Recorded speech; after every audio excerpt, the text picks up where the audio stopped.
The dust devils danced across the cracked earth like ghosts of rain that would never come. Aiyana Naalnish pressed her back against the weathered fence post, wiping sweat from her brow as she surveyed her land. 23 summers had hardened her hands and sharpened her resolve, but even she couldn't make water flow from an empty well or coax corn from soil that hadn't seen decent rain in 2 months. "Should have married Tom Yazzie when you had the chance," she muttered to herself, echoing the words her aunt had spoken just yesterday. Then this would be his problem. But it wasn't Tom Yazzie's problem, and it never would be. The day Aiyana had watched cavalry soldiers burn her grandmother's hogan, while the old woman was still too sick to move, she'd made herself a promise. No man would ever have power over her life, her choices, or her land. Not white, not Apache, not anyone. The sound of approaching hooves broke through her bitter reverie. Aiyana reached for the Winchester propped against the fence, her dark eyes scanning the horizon until she spotted the lone rider. White man by his posture and the cut of his clothes. Probably another land speculator, hoping to buy her out for pennies on the dollar, or maybe just another drifter looking for trouble. She straightened to her full height, tall for a woman, with shoulders squared from years of hard work, and waited. The Winchester remained in her hands but pointed downward. No sense starting a fight, but she'd finish one if needed. The rider drew closer, and Aiyana could make out more details. Young, maybe mid-20s, with sun-bleached brown hair escaping from beneath a worn hat. His clothes were decent but well-used, the kind worn by a man who worked for his living rather than inherited it. When he was 30 yards away, he pulled his horse to a stop and touched his hat brim. "Ma'am." His voice carried an Ohio accent, softened by time but still there. "Name's Samuel Morrison. I'm looking for work, and I heard in town there might be folks hereabouts who could use a hand." Aiyana's grip tightened on the rifle. "You heard wrong. This land belongs to me and I work it myself." "Yes, ma'am, I can see that." Sam's grey eyes took in the neat rows of struggling corn, the carefully tended vegetable garden, the well-maintained cabin. "Didn't mean to suggest otherwise. Just thought maybe you could use some help with the heavier work, hauling water, mending fence, things like that." I said no. Sam nodded slowly, but he didn't turn his horse around. Instead, he studied her face with an intensity that made Aiyana uncomfortable. Not the leering look she'd grown accustomed to from some white men, or the pitying glances from the Apache women in town who thought she was throwing her life away. This was different, respectful but searching, as if he was trying to read something written in a language he didn't quite understand. "Forgive me for asking, ma'am, but when's the last time that well gave you good water?" The question hit closer to home than Aiyana cared to admit.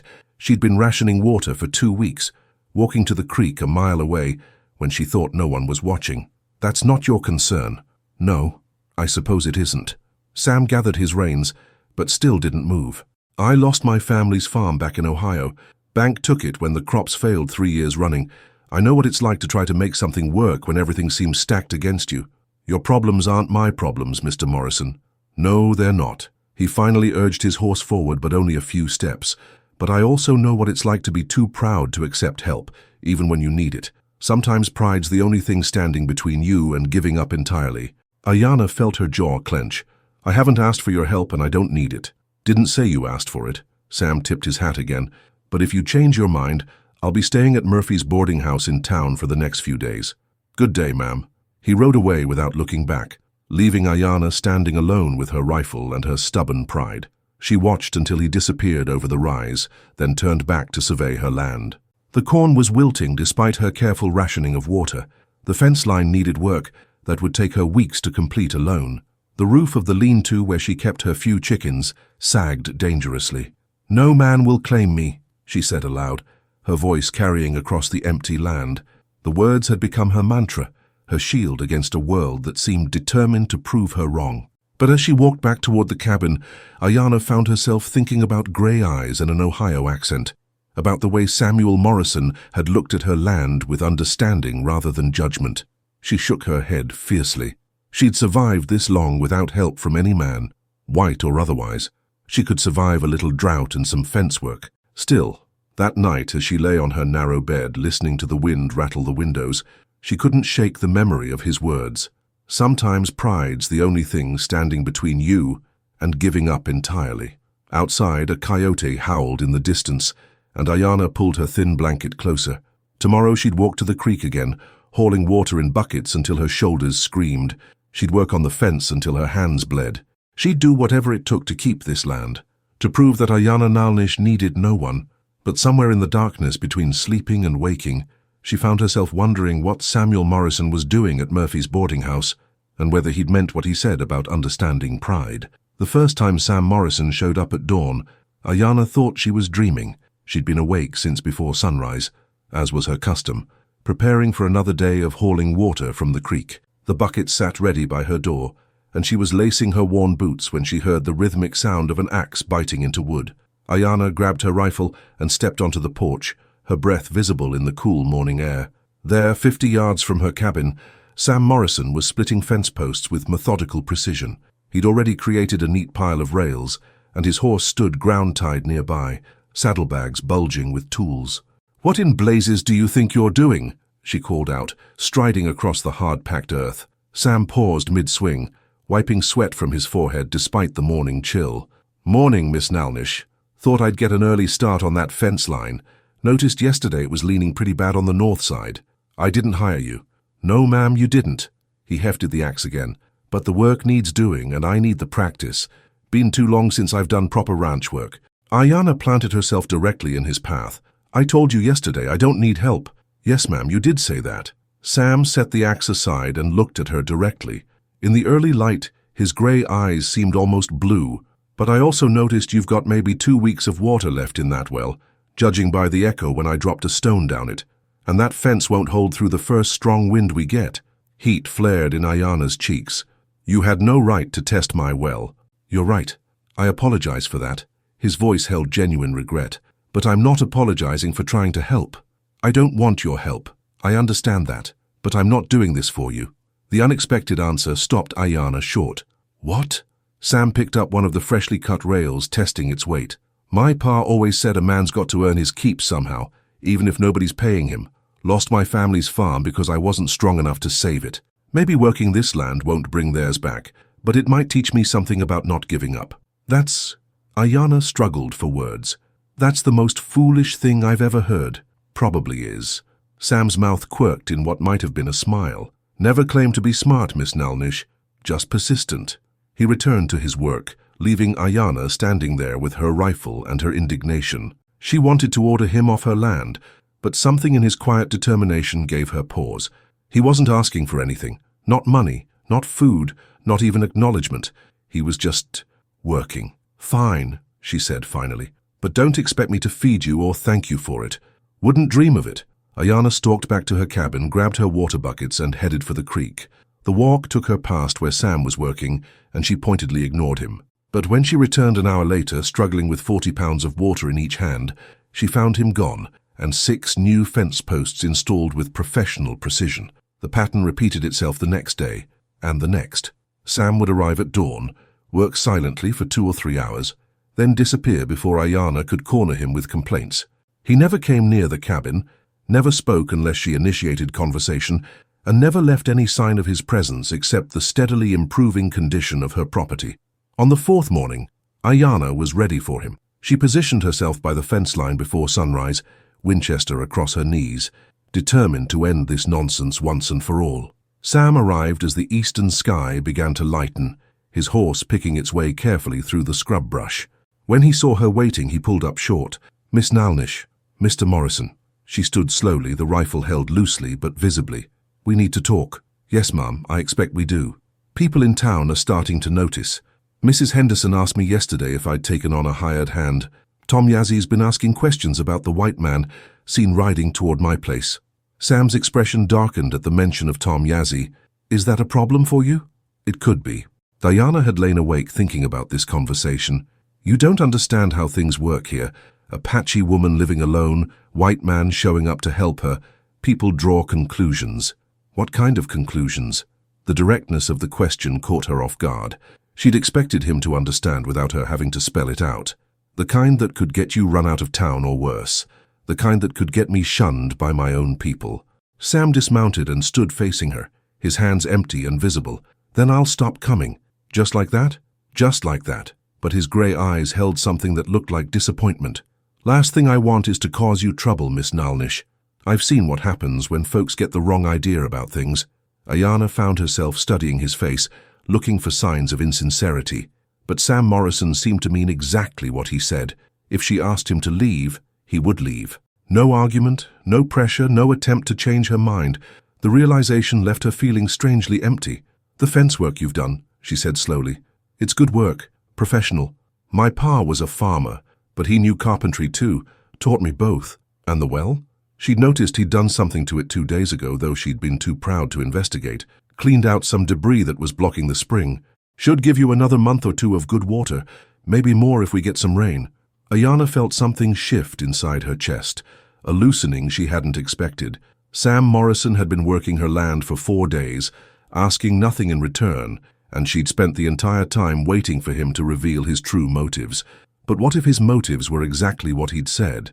A man trying to earn his keep in a world that had knocked him down. "The work needs finishing," she said finally. "Yes, ma'am, it does. And winter's coming. If that fence doesn't hold, I could lose half my stock." "That's true." Aiyana took a deep breath. "If you're going to keep showing up here, you might as well do it properly. Work starts at dawn.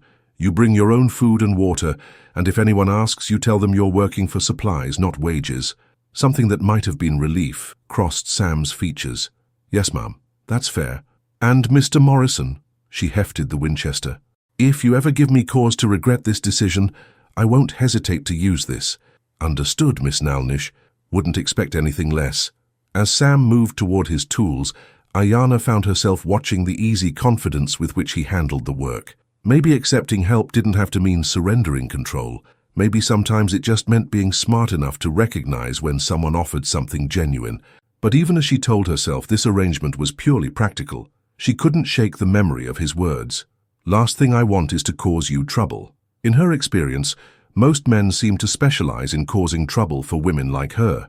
Samuel Morrison, it seemed, might be different. The question was whether different was enough to risk the independence she'd fought so hard to protect. By the 20th day, Aiyana had stopped counting. The transformation of her property was undeniable. The fence line stood straight and strong, the well flowed clear and steady, and Sam had somehow coaxed her struggling vegetable garden back to life with a system of irrigation channels that captured every precious drop of morning dew.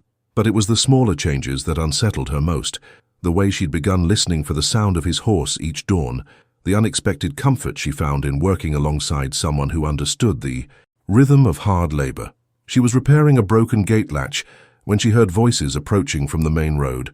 Tom Yazzy's voice, unmistakable in its sharp authority, and the deeper rumble of his father, Robert Yazzie, one of the Apache elders who still held influence with both the reservation officials and the traditional families. Aiyana straightened, wiping grease from her hands as the 2 men rode into her yard. Sam was working near the barn, replacing rotted boards, but she noticed he'd stopped hammering and was listening intently. "Aiyana!" Tom Yazzie dismounted with the easy confidence of a man accustomed to being welcomed. At 28, he was considered one of the most eligible Apache men in the territory. Educated at Carlisle, successful in business dealings with white settlers, and vocal about the need for their people to adapt to changing times. "You're looking well, Tom, Mr. Yazzie." She nodded respectfully to his father but kept her voice neutral. "What brings you out this way?" Robert Yazzie's weathered face was stern as he surveyed the improvements to her property. "We've been hearing stories, granddaughter, stories about a white man working your land. I have hired help when I need it, nothing more." "Hired help?" Tom's dark eyes flicked toward Sam, who had resumed his work but was clearly within earshot. "With what money? Everyone knows you barely have enough to keep yourself fed." Heat flashed through Aiyana's chest. "My finances are my own concern. Not when your behavior reflects on all of us," Robert Yazzie said gravely. "You are Apache. Your grandmother was a respected woman, a healer. Her granddaughter living alone, working alongside a white man. It causes talk. Let them talk." Tom stepped closer, his voice dropping to what he probably thought was a persuasive tone. "Aiyana, you don't have to live like this. My offer still stands. Marry me and this land becomes part of a larger holding. You'd have security, respect, a proper place in the community. I have a proper place. Right here on my own land." "This isn't about land," Tom said, frustration creeping into his voice. "It's about pride. Foolish pride that's making you the subject of gossip from here to the reservation." "My pride is not foolish." "Isn't it?" Robert Yazzie's voice carried the weight of years and authority. A young woman living alone, accepting help from a white stranger? What will people think? What will they say about Apache women who cannot know their proper place?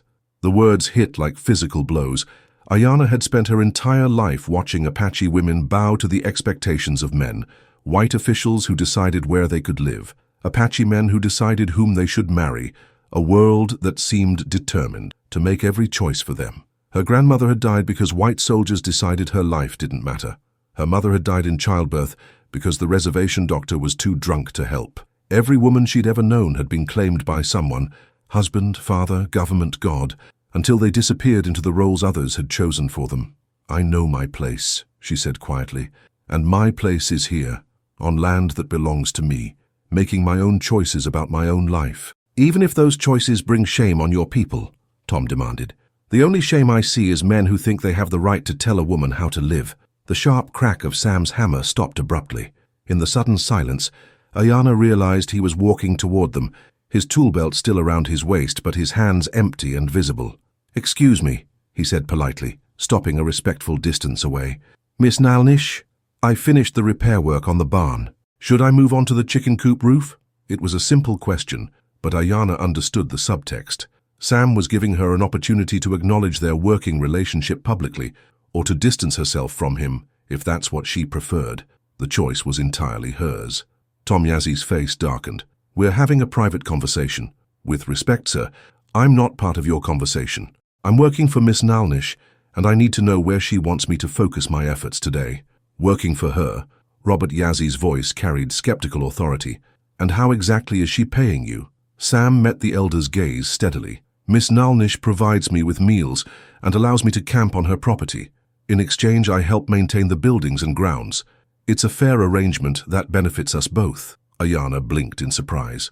She'd never offered him meals or permission to camp. He always disappeared by mid-morning, and she'd assumed he returned to town. But his lie was so smoothly delivered, so perfectly calculated to make their arrangement sound proper and businesslike, that she found herself grateful for his quick thinking.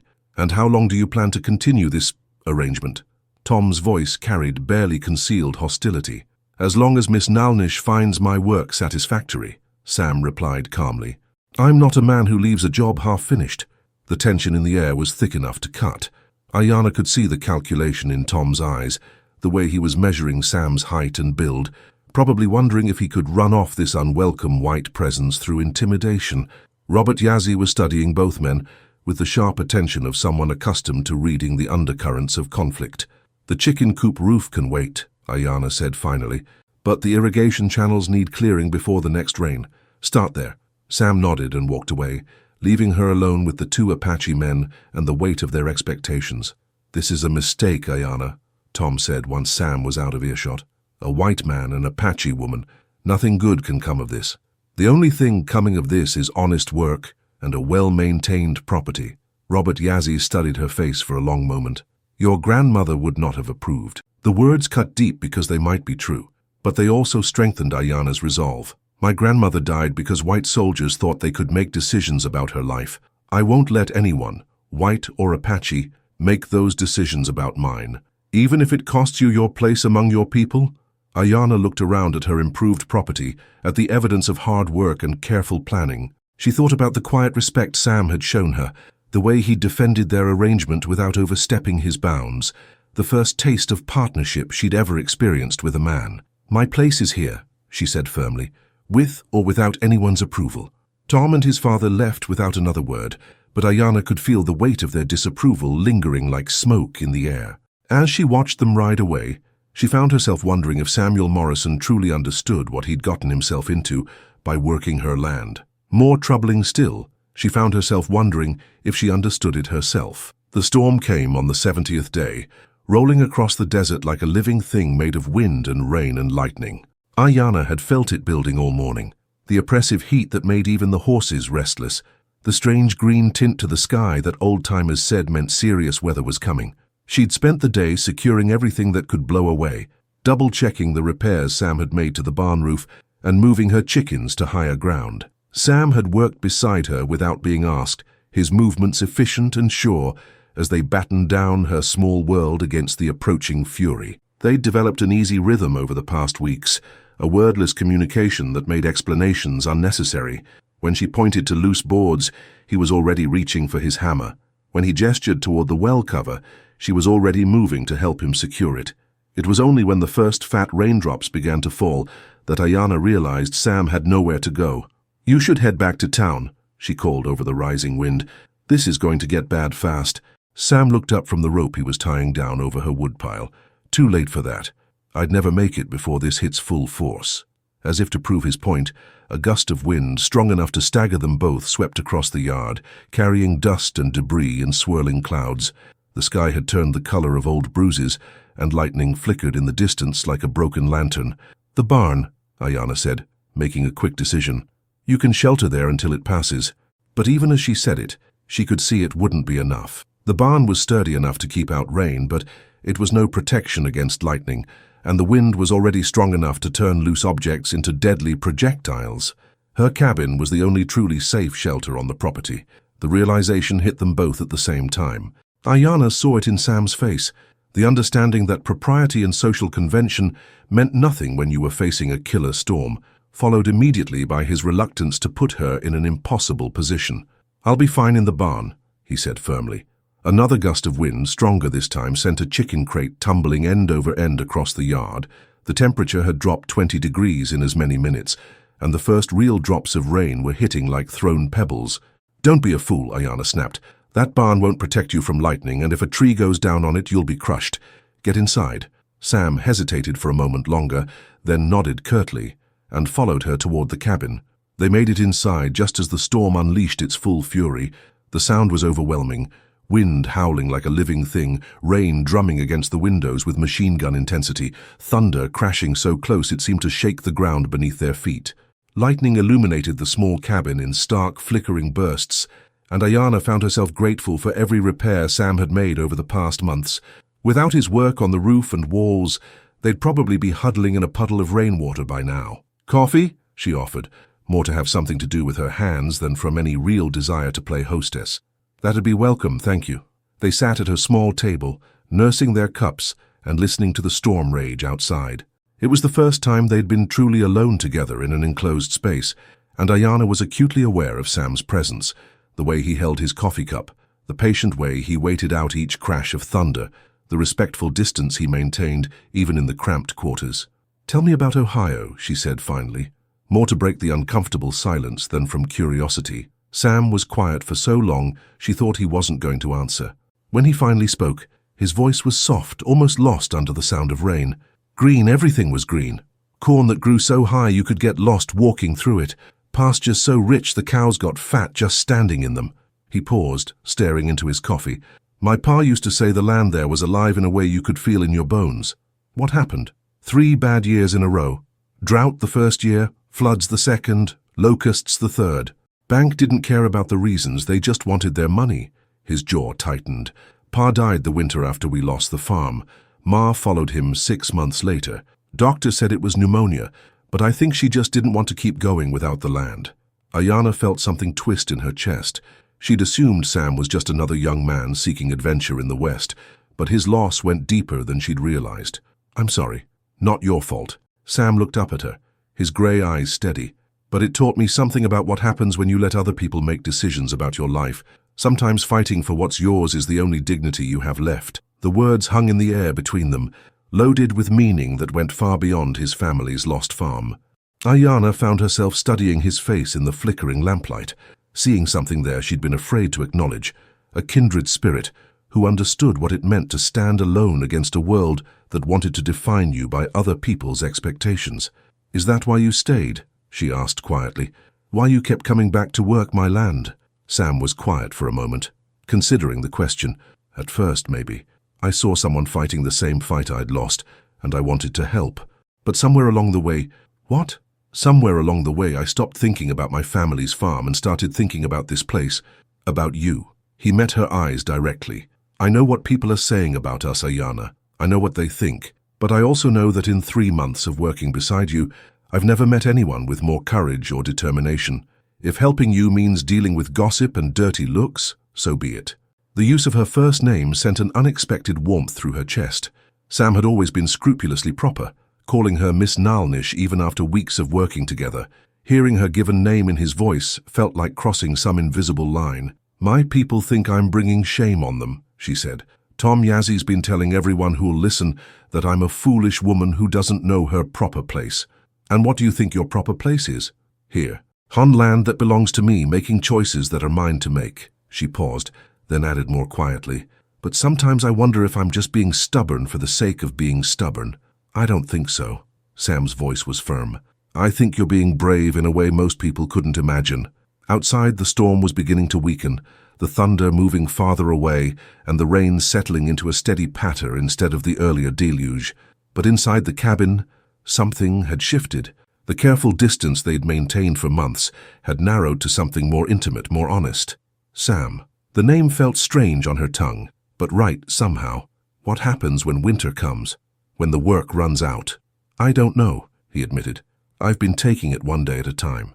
And if people keep talking, if Tom Yazzie decides to make real trouble instead of just complaints?" Sam's expression hardened. "Then I suppose we'll deal with that when it happens." "We?" The word escaped before Aiyana could stop it, heavy with implications neither of them had been willing to speak aloud. Sam's eyes searched her face, looking for something she wasn't sure she was ready to give. "If that's what you want," he said carefully, "I'm not going anywhere unless you tell me to go." Aiyana felt her heart hammering against her ribs. For months she'd told herself this was just a practical arrangement, labor in exchange for meals and shelter. But sitting here in the lamplight, listening to the storm pass over them like a blessing, she could no longer deny what had been growing between them. "I don't want you to go," she said quietly. Sam reached across the small table and covered her hand with his. His palm was rough from months of hard work, warm and steady against her skin. "Then I'll stay, for as long as you'll have me." The simple promise hit her with unexpected force. No man had ever offered her partnership instead of possession, support instead of control. Samuel Morrison was asking for nothing except the chance to stand beside her, and that difference made all the difference in the world. Outside, the storm was moving on, but inside the cabin, Aiyana felt something new beginning, something that scared and thrilled her in equal measure. For the first time in her life, she was choosing not just independence, but interdependence. Not just survival, but the possibility of something more. It was the most terrifying and liberating moment of her life. The 100th day dawned clear and cold, with the kind of crystalline air that made distant mountains look close enough to touch. Aiyana stood on her porch, watching Sam work in the early morning light. He was reinforcing the gateposts, the last major repair needed before winter set in properly. In 3 months and 10 days, he had transformed her struggling homestead into something that could withstand whatever the harsh Arizona winter might bring. More than that, he had transformed her. The sound of approaching horses interrupted her thoughts. Not just 1 or 2 riders this time, but half a dozen at least. Aiyana's heart sank as she recognized the figures. Tom Yazzie leading the group, his father Robert beside him, and 4 other Apache men she knew by sight, if not by name. All of them carried themselves with the stern authority of men who had come to settle a matter once and for all. Sam had heard them coming too. He set down his tools and walked toward the cabin, positioning himself within speaking distance, but careful not to appear confrontational. "Aiyana Naalnish," Tom's voice carried across the yard with formal gravity. "We've come to talk." "Then talk," she replied, not moving from her porch. Tom dismounted, his dark eyes never leaving Sam's figure. "We've been patient with you. We've tried to understand this arrangement, but it's gone on long enough. My arrangement with Mr. Morrison is my business." "No." Robert Yazzie's weathered voice cut through the morning air like a blade. "Your business became our business when you chose to shame our people with your behavior." "What shame?" Aiyana's temper flared. "I've worked my land, paid my debts, and bothered no one. What shame is there in that?" "The shame of an Apache woman living as a white man's woman," Tom said bluntly. "Don't pretend it's anything else, Aiyana. The whole territory is talking about it." Sam stepped forward slightly. "With respect, sir, Miss Naalnish is not my woman or any man's woman. She's an independent landowner who hired help when she needed it." "Hired help that shares her cabin," one of the other men called out. "During a storm that would have killed him otherwise," Aiyana shot back. "Would you have preferred I let him die to protect your precious gossip? We would have preferred you marry a proper Apache man and avoid this situation entirely," Robert Yazzie said gravely. "Tom has made you a generous offer. Land, security, respect in the community. What more could you want?" Aiyana felt the familiar rage building in her chest, the same fury that had sustained her through 3 months of whispers and sideways looks, through lectures about proper behavior and a woman's place. But alongside the anger was something new. The memory of Sam's steady presence, his quiet respect for her choices, the way he'd stood beside her, without trying to stand over her. "I want to make my own choices, about my own life," she said firmly. "Even if those choices destroy you." Tom's voice was harsh with frustration. "Look around you, Aiyana. This land can't support you through a hard winter. You have no family, no husband, no children to care for you when you're old. What happens when your white man decides he's tired of playing at being a rancher and goes back to where he came from?" "I'm not playing at anything," Sam said quietly, "and I'm not going anywhere." Tom's attention swung to him like a weapon. "Aren't you? What's your plan here, Morrison? You going to marry her, take on the burden of an Apache wife and all the trouble that comes with it?" The question hung in the morning air like smoke. Aiyana felt her heart stop, then begin beating again with painful intensity. Marriage. The word she'd spent years rejecting, the trap she'd sworn never to enter. But hearing it spoken in connection with Sam felt different somehow. Not like imprisonment, but like possibility. Sam was quiet for a long moment, his grey eyes moving between Tom's hostile face and Aiyana's tense figure. When he finally spoke, his voice was steady and sure. "If Miss Naalnish would have me, yes. I'd consider myself the luckiest man in the territory." The simple statement hit Aiyana like a physical blow, not a demand or an assumption, but an offer freely given. Sam Morrison was asking her to choose, not telling her what she would do. "You see?" Tom's voice was triumphant. "He wants to claim you just like any other man. The only difference is he's white."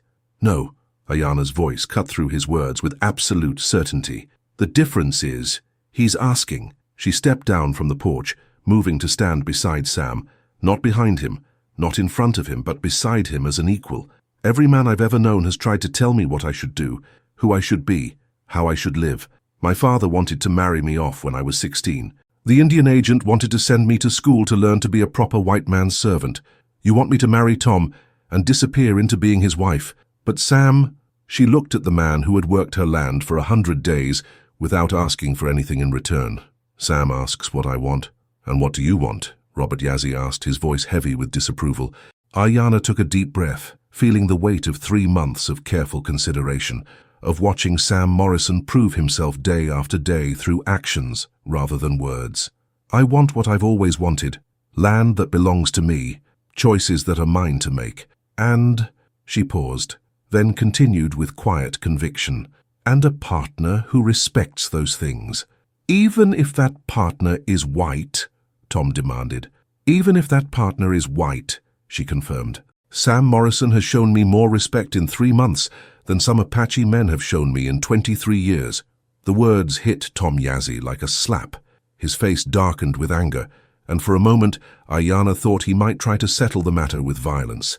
But his father's restraining hand on his arm held him back. "You're making a mistake," Robert Yazzie said sadly. "A mistake that will cost you your place among your people." "My people," Aiyana said firmly, "are those who accept my right to choose my own path. If that doesn't include you, then so be it." The old man studied her face for a long moment, then nodded slowly. "So be it then. But don't come crying to us when your white man abandons you for something easier." "I won't abandon her," Sam said quietly. "Not ever. We'll see." Tom's voice was bitter with defeat. "We'll see how long your pretty words last when winter sets in and the work gets hard." "The work's already hard," Sam replied. "Has been from the first day. That's never been the issue." Tom Yazzie remounted his horse, his movements sharp with anger. "You've made your choice, Aiyana. Live with it." The group rode away without another word, leaving Aiyana and Sam standing alone in the morning sunlight. The silence stretched between them, heavy with the weight of what had just happened. "Did you mean it?" Aiyana asked finally. "Which part?" "All of it. The marriage proposal. The staying forever part. All of it." Sam turned to face her fully, his grey eyes serious and steady. "I meant every word, but I need you to understand something. I'm not asking you to be my wife the way Tom Yazzie was. I'm asking you to be my partner. Your land stays your land, your choices stay your choices. I just want to make them with you instead of for you." Aiyana felt tears she hadn't expected stinging her eyes. "That's not how marriage works. Not for most people." "Then maybe we don't do it like most people," Sam said simply. "Maybe we do it our way." The sun was fully up now. warming the air and making the distant mountains shimmer like mirages. Aiyana looked around at her property, the sturdy fences, the productive garden, the solid cabin that would shelter them through the coming winter, all of it improved by Sam's labor, but still fundamentally hers. "No man will claim me," she said quietly, repeating the words that had become her battle cry. "No," Sam agreed, "but maybe one man could join you." Aiyana looked at him then, really looked at him. Samuel Morrison, who had worked her land for 100 days without asking for anything in return, who had defended their arrangement to hostile Apache elders, who had offered marriage as partnership rather than possession, who had asked what she wanted instead of telling her what she needed. "Yes," she said simply. "Yes, yes, I'll marry you. Yes, I'll be your partner. Yes to all of it." She paused, then added with a small smile, "But we do it our way." Sam's answering grin was like sunrise after a long night. Wouldn't have it any other way. As he pulled her into his arms, Aiyana felt something she'd never expected to feel: complete. Not because Sam Morrison completed her, but because together they had created something new. A partnership based on respect rather than possession, choice rather than obligation, love rather than convenience. Standing there in the morning light on land that belonged to her, with a man who had chosen to stand beside her rather than over her, Aiyana Naalnish finally understood the difference between being claimed and being chosen. It made all the difference in the world. 6 months later, when the Apache women in town saw her at the trading post, still wearing her hair loose and uncovered, still making her own decisions, still working her own land alongside the quiet white man who had become her husband, they had to admit that perhaps there were different ways to be a woman after all, and perhaps sometimes those different ways were worth fighting for,